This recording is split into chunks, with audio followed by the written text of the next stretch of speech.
Hello, everybody, and welcome back to the Knockout Podcast episode 45 now.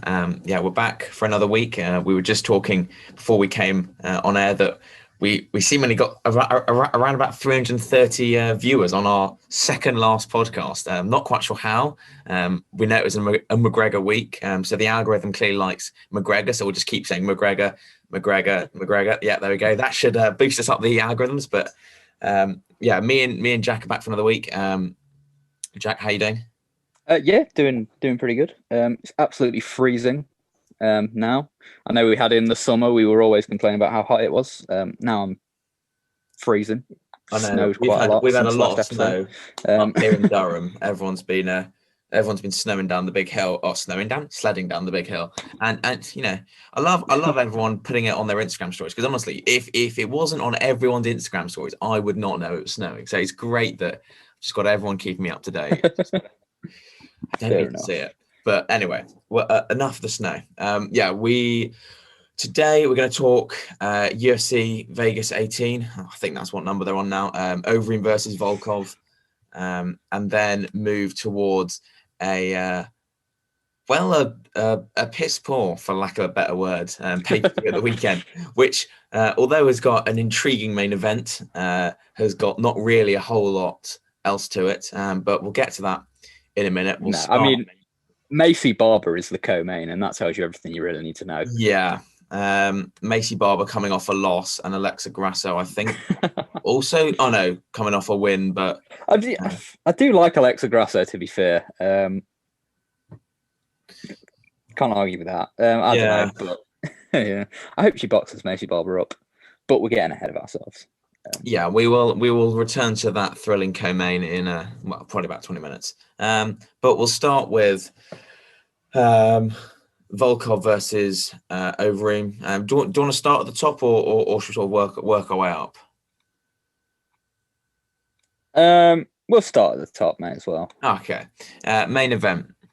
Volkov defeating Alistair Overeem, second round TKO. I sort of said that last week we had the final evolution of Alistair Overeem in his previous fights, in this sort of like hybrid wrestler, sort of come rope-a-dope, covering up, and what I didn't realize is he was going to go through a final evolution before this fight, into an old man who probably retire. He did not look very good at all. He looked like he did a lot of the similar things, like just backing up to the fence quite often and covering up. But kind of the main differences here to other fights is that he looked kind of offensively fairly impotent. Like what he tried to do a few times was he'd swing in with like a big overhand left and then try and clinch off of that. But Volkov managed to frame and deny it every single time he tried it. And so he could not get like any clinch or grappling game going at all. And he also looked like very fragile. He got hurt by jabs like multiple times, like they really stung him. So he just looked like an old man in this fight. No Overeem or nothing left. It was just old man.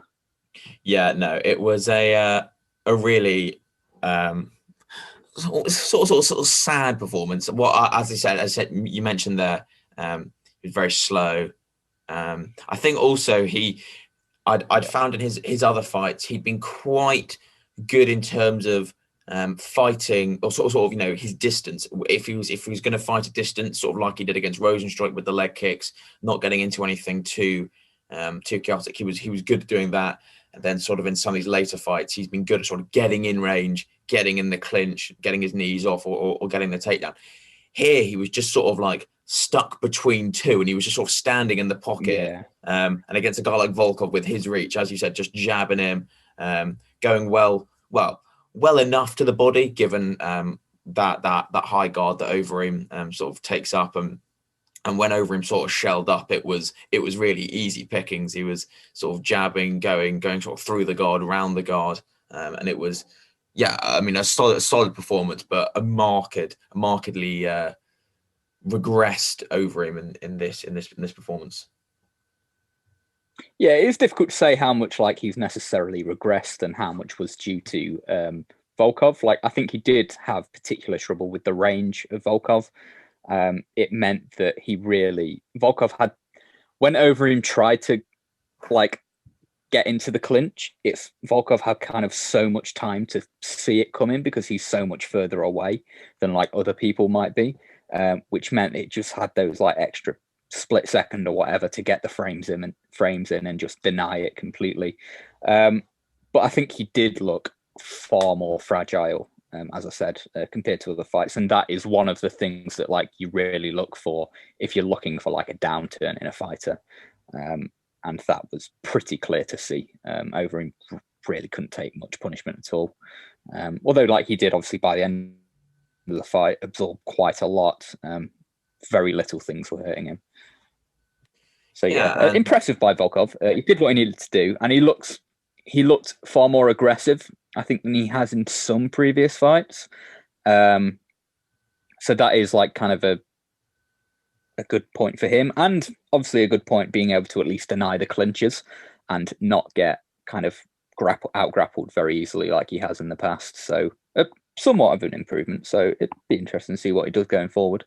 Yeah, I think much talk has been made of him perhaps fighting the winner of not next week's main event, but perhaps the weekend after that. We've seemingly got a run of heavyweight main events. And I think Rosenstrike Gan is coming up in 3 weeks' time or 2 weeks' time, and perhaps the winner of that makes the most sense for him. But as you said, much improved, more aggression, more urgency in his offense, and I think stopping the takedowns was certainly much improved. I'm sure that's something he's been was working on in preparation for this fight, and as sort of a consequence of that mauling he received largely at the hands of Curtis Blades probably about 6 months ago. But yeah, good win for him. Who knows with Overeem? I think I'd probably like to see him retire. He probably won't. It depends. You know, we talked last week about that contract he had, and he is getting paid well. So it depends how many fights he's got left on his contract. But I'm sure he'll be keen to sort of step down the heavyweight ladder again, fight a few more times against other guys, and see out his contract, because this sort of attempt at a title run, if it ever really was that, more than sort of like a bit sort of jokey within the MMA community, it's sort of clear that he is now beyond sort of the top 7, 8, 9, probably 10 in the heavyweight division. He did say, like, I think after the Rosenstruck loss or something, he did say this was a final run. Like, he wanted to put together a win streak, and when he wanted to then obviously take that to the title. But if that win streak kind of failed, that he'd retire. So he might do, if he stays true to that. But generally, MMA retirements don't last. And his contract, I don't know if he does have, like, if he has only a couple of fights left on that, he'll probably fight those out, because why not? I could see him doing that. It just depends. I'd probably like to see him retire, but if he gets has 1 or 2 more fights against lower ranking heavyweights, he could win them both. So I don't know. It's not. He's not looking like terrible. Like, it's just that this fight was quite bad for him. But against certainly lower ranked people, I could see him. I could see him doing a bit of a better job. But also, as I said, he looks a lot more fragile, so he could end up just getting absolutely slept by them as well. So who knows? It's kind of the way at heavyweight. Yeah, and the way with these sort of older UFC stars, there's very much a go out on your shield mentality when it comes to retirement. Yeah, definitely.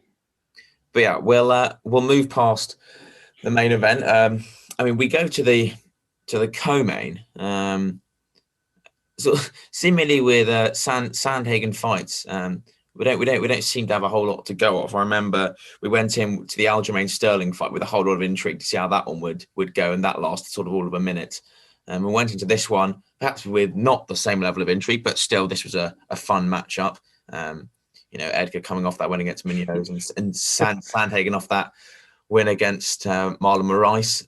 We got 30 seconds of it and a few leg kicks before a beautiful flying knee. And Sandhagen takes the victory. There's not really much we can say about this. Edgar didn't really do a whole lot wrong. He just went in for the takedown, perhaps a bit predictably. He didn't really set it up. We talked about him sort of chaining together stuff, and perhaps in going for that takedown, he didn't really chain things up. But equally well, you're not expecting a flying knee to be timed right like that towards your face and to knock your spark out like it did.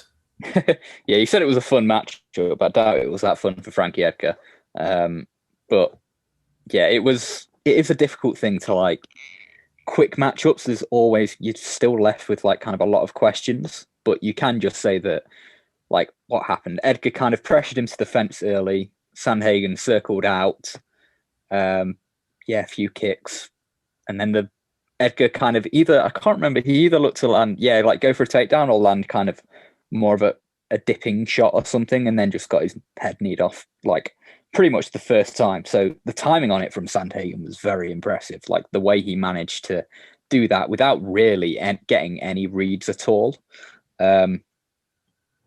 was quite impressive. And it's not like Jorge Masvidal's where like against Ben Askren where he just like launched himself because he knew Askren would do that. Like Edgar's got a lot more nuance to his game, so managing to time that so quickly is to me quite a lot more impressive than Masvidal's. And it was a very scary knockout as well. Edgar was down for the way he fell, how long he was down for. It was as like Frankie Edgar's obviously a legend. It's quite hard to see sometimes like that, but it was beautiful stuff from Sandhagen. And he's probably going to get the title shot after Jan and Aljo finally fight, if they ever do. It's been building for a while now, so I want to get that done. I saw something today, I presume in some interview, saying he would entertain the possibility of a returning TJ Dillashaw sort of final eliminator, which I can get on board with. I think also if he chooses to turn down that fight, he is the number one contender, and he should get if that fight doesn't come to fruition for whatever reason, Sandhagen is your man to fight the winner, as you said. But a Sandhagen welcoming back TJ Dillashaw after his suspension is a nice alternative. If not, yeah, that's true. I haven't heard. It's weird because I haven't really heard anything about TJ Dillashaw because his suspension is now up. It was over early last month. Yeah, wasn't it? Up for a month, and we haven't heard anything really. A few fighters calling him out. Yeah, it was January. A few fighters calling him out, but from him, I haven't really heard anything. So yeah, it'll be interesting.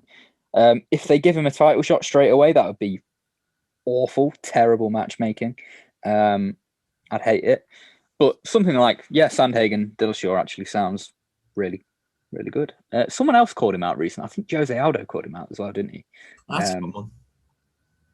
So that could be all right as well. So I wonder whether it's something. Perhaps it's he's got to. Well, I imagine he's still in the UFC testing pool, but I wonder whether he has. He will be, yeah.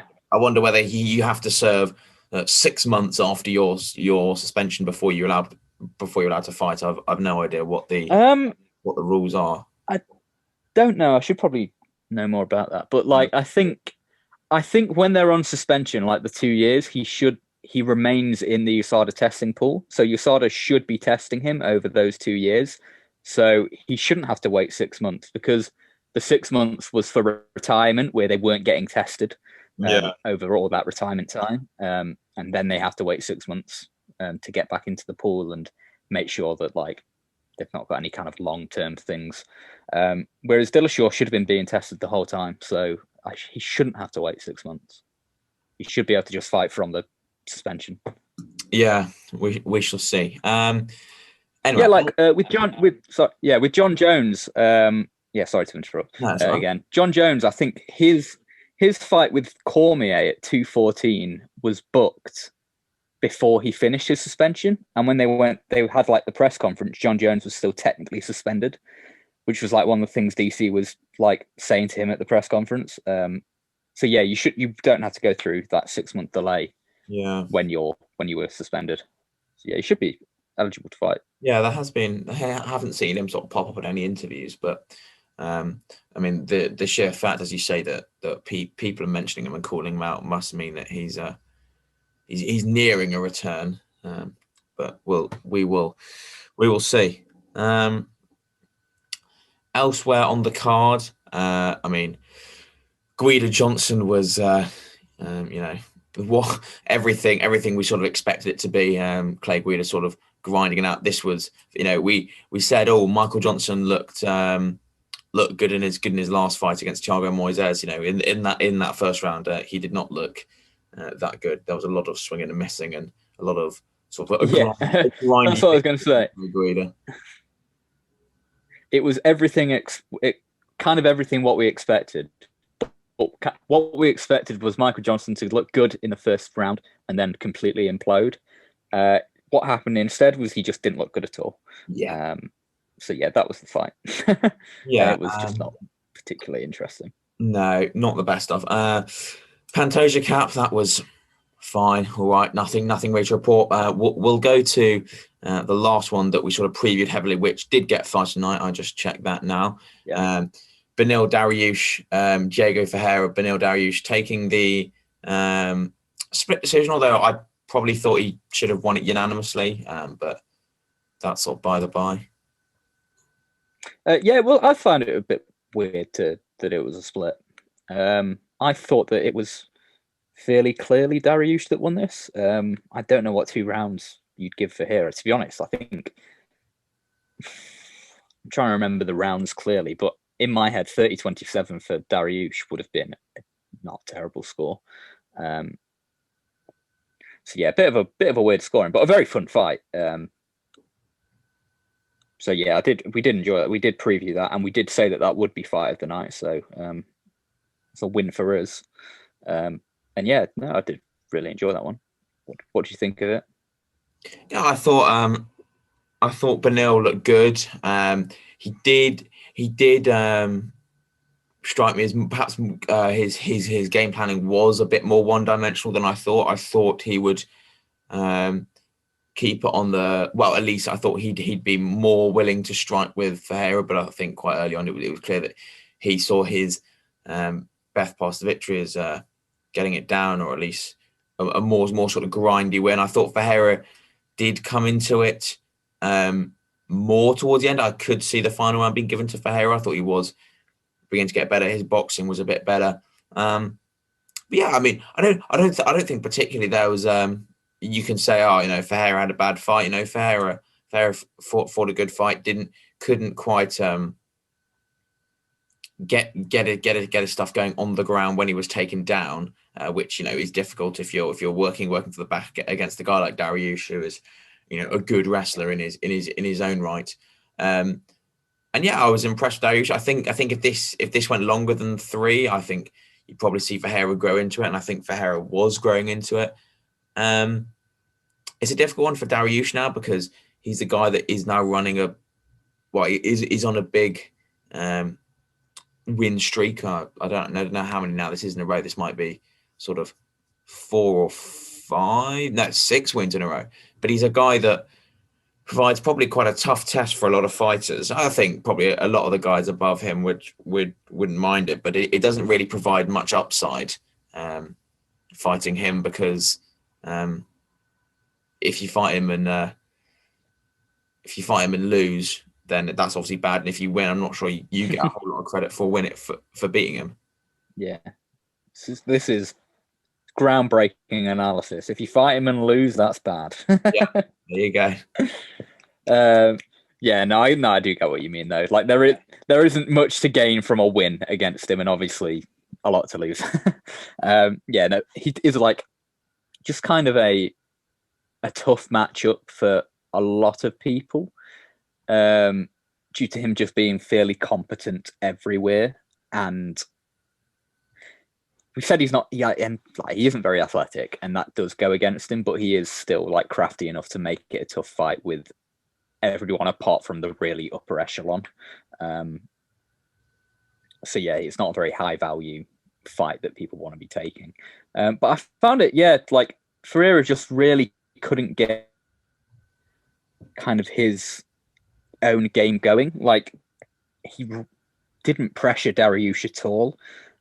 He had a lot of trouble being able to do that. So he kind of relied a bit more on a kind of pocket countering game. So like Dariush would lead, Dariush would initiate, and then Ferreira would counter him in the pocket. And that did work for him a decent amount. But he just really wasn't able to stop the takedowns.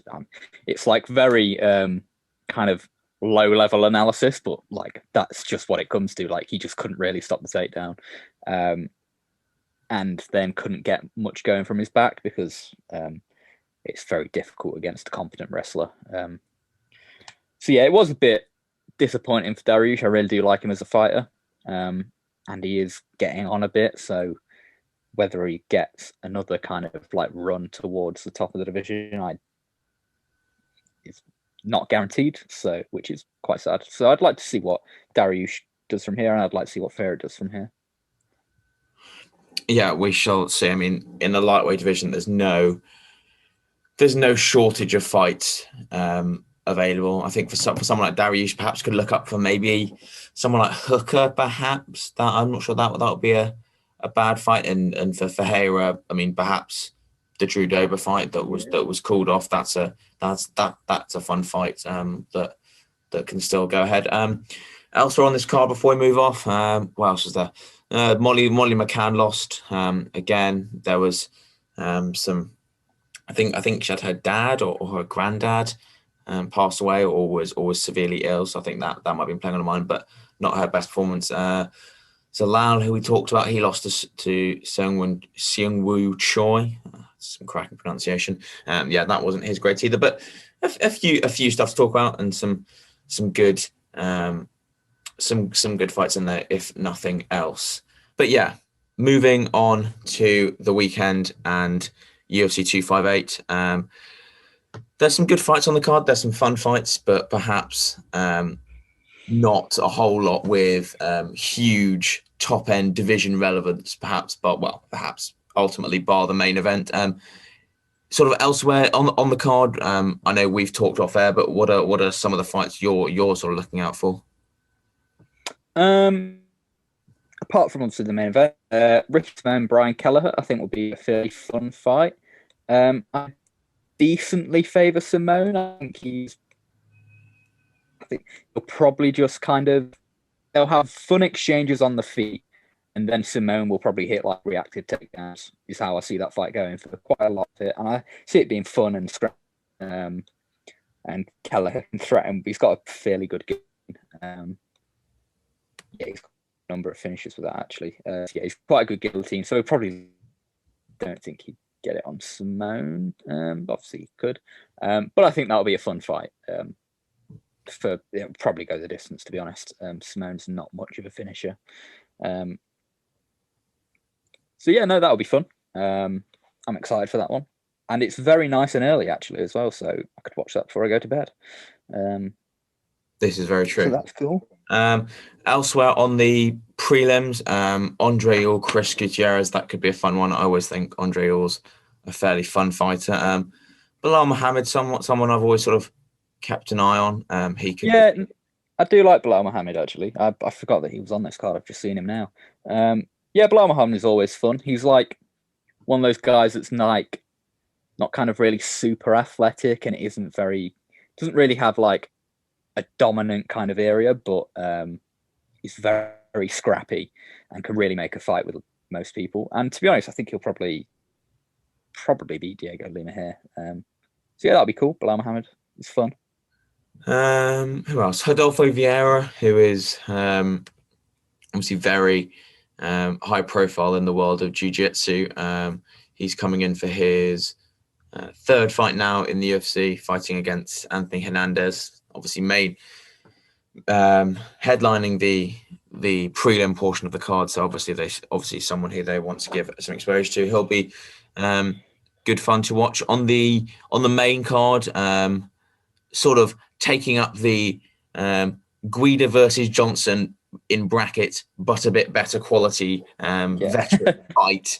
We have Bobby Green, Jim Miller. Bobby Green, who we always say has had a fairly active 2020, beating Clay Guida, actually, Lando Venata, Alan Patrick, and then losing to Thiago Moises. Jim Miller, who got a good victory against Roosevelt Roberts, but then lost to Vin Pichel. Just a good fun veteran fight, really. Yeah, I was going to say, like, it is that kind of like throwback fight, but although Bobby Green's actually like doesn't seem that old, not yeah, actually no, he is older than I kind of thought. But yeah, this is a lot more fun than Guida Johnson. Bobby Green's always good fun to watch, and yeah, his 2020 had quite like a number of good fights. His fight with Venata was very fun, and his fight with Guida was good as well. So yeah, I don't think Jim Miller has much for him. On the feet, Green's defense is kind of too slick, and Miller I don't think would really be able to get anything going, and Green will probably kind of counterpunch him up fairly consistently.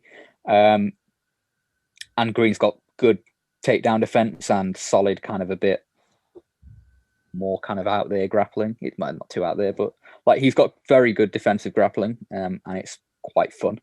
So yeah, I expect Bobby Green should take this one, but in what will be quite an interesting fight. Elsewhere on the card, what have we got? Maki Pitolo, Julian Marquez. I'll give a quick shout out to Julian Marquez because hasn't fought since 2018. I think he had a really bad, I think it was a shoulder injury. Was supposed to come back, I think, a couple of months ago in November, and that bout was cancelled. He now hopefully gets his fight against Maki Pitolo, and I give him a mention purely because his nickname is Julian the Cuban Missile Crisis Marquez. Not quite sure what the relevance of that is, but if anyone's got Cuban Missile Crisis as a nickname, they automatically get my attention because I mean, what on going on there?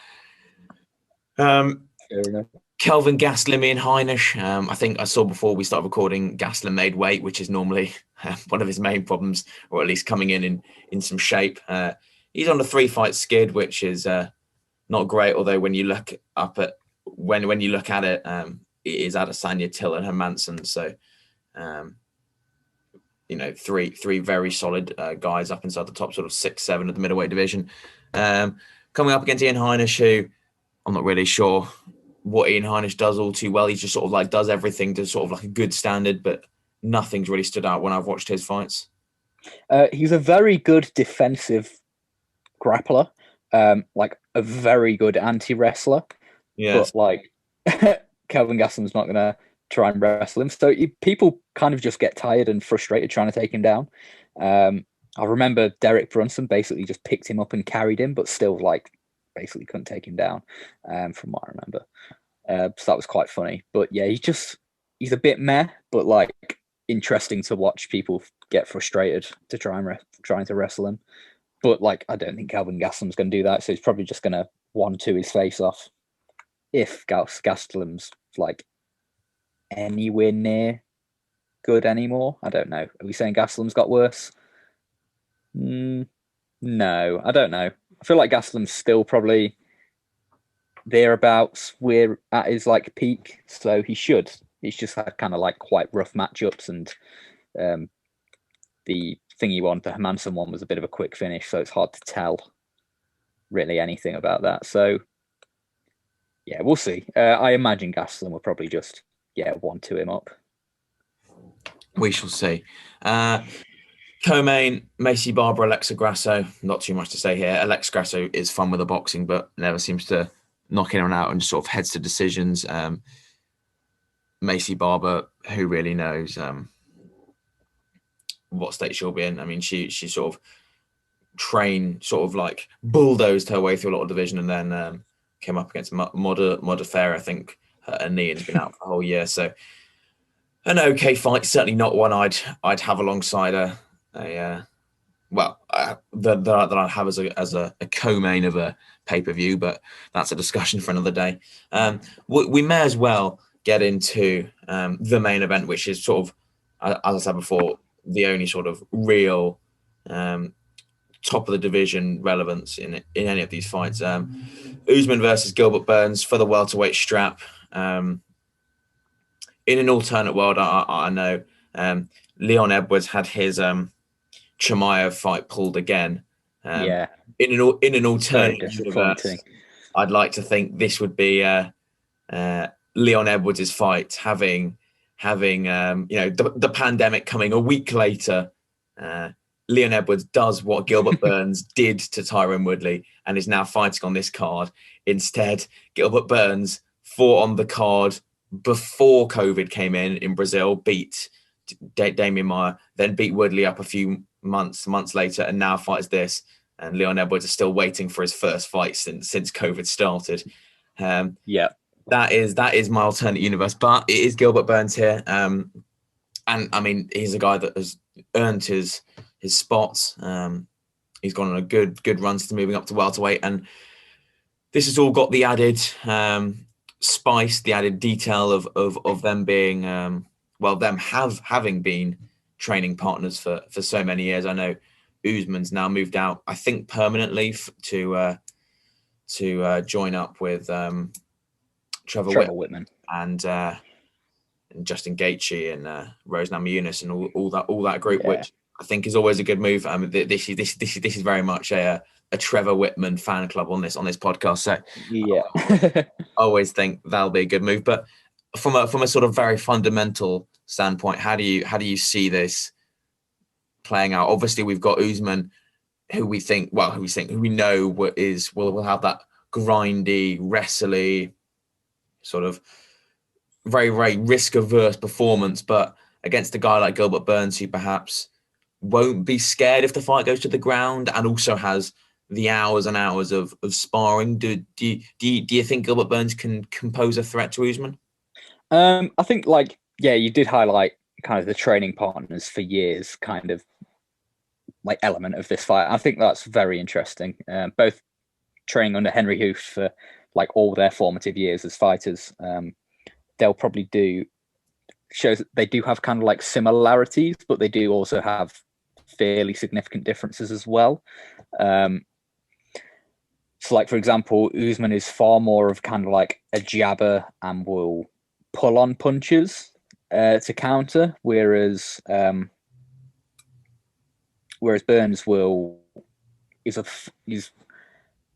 so Usman's kind of more of a pressure fighter. Usman will apply kind of a bit more kind of steady pressure to get you to the fence and then grind you out, whereas Burns will more less pressure, but will kind of burst more into range and to initiate the exchanges instead of kind of like that constant pressure.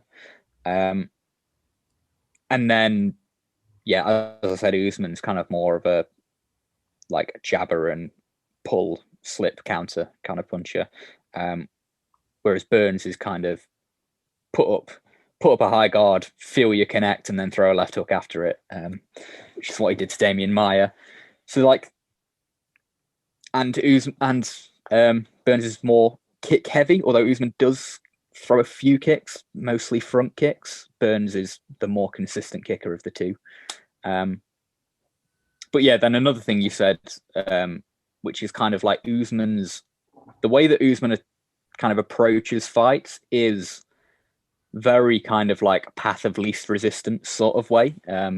Whereas some fighters want to go out and just fight their set kind of game every single fight. Make slight adaptations to the opponent. Usman is a very much kind of, he will change quite a lot of his style to suit the opponent. And in this one, I think we'll see a lot less wrestling. I think he'll still push into the cage. I think he'll still clench him against the cage. And we'll get long periods of those body shots that he lands against the cage. But I think it will be a much more kind of counterpunch or probably counterpunching, like a kind of more aggressive counterpunching, say like the Covington fight. I think we'll see something more similar to that from Usman, which is good because the Covington fight was very fun and the Masvidal fight wasn't that fun. So I hope we see something far more akin to the Covington fight than the Masvidal one, and I think we will. Yeah, I think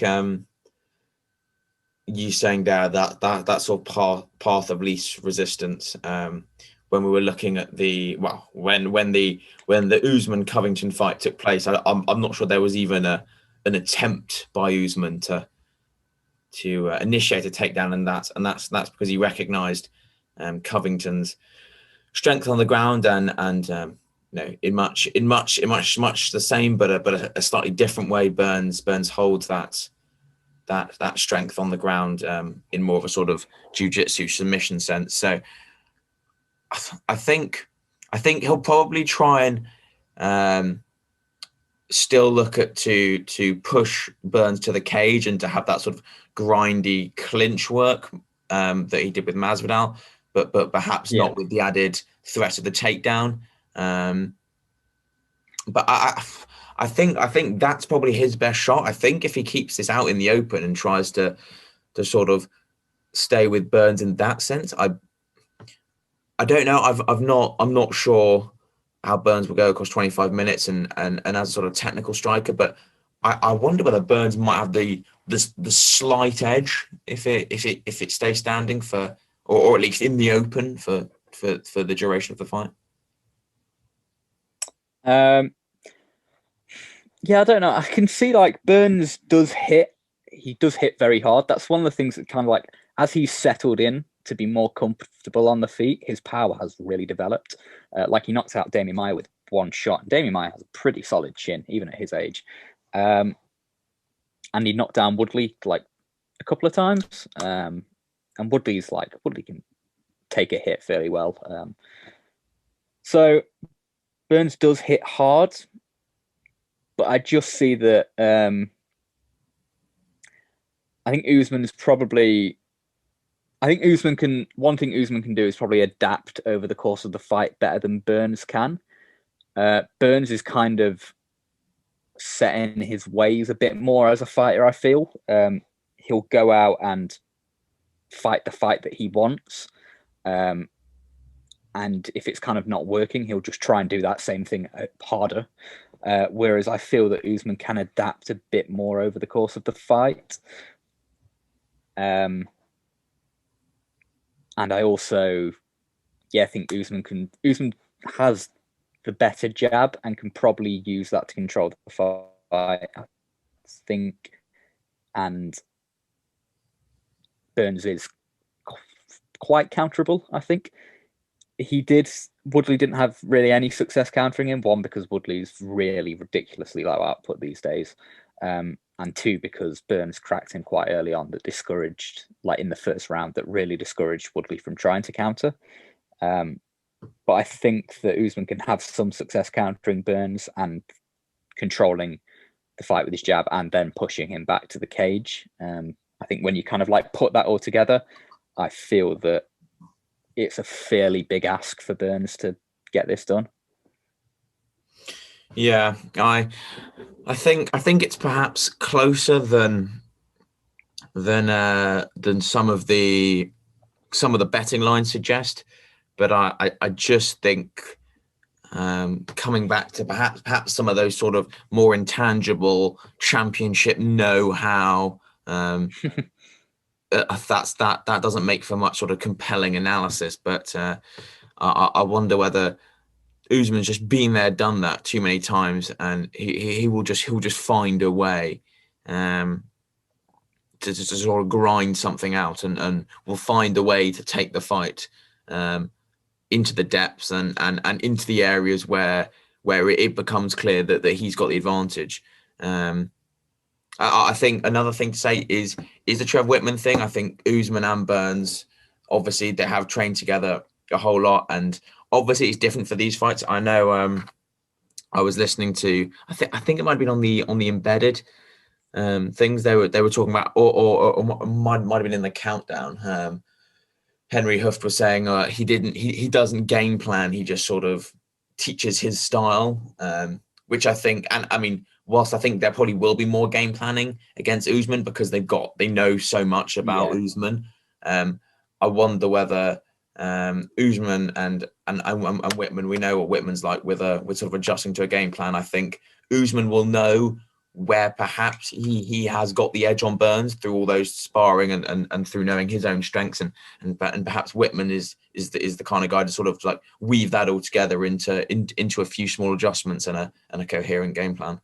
Yeah, I don't know if I imagine that Hooft did work with Burns in camp, but I know that Henry Hooft said he's not going to be there. He's not going to corner either of them.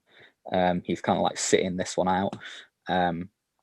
Which I don't know makes sense. I feel like Usman left in part because he wanted to get training with Trevor Whitman, because why wouldn't you?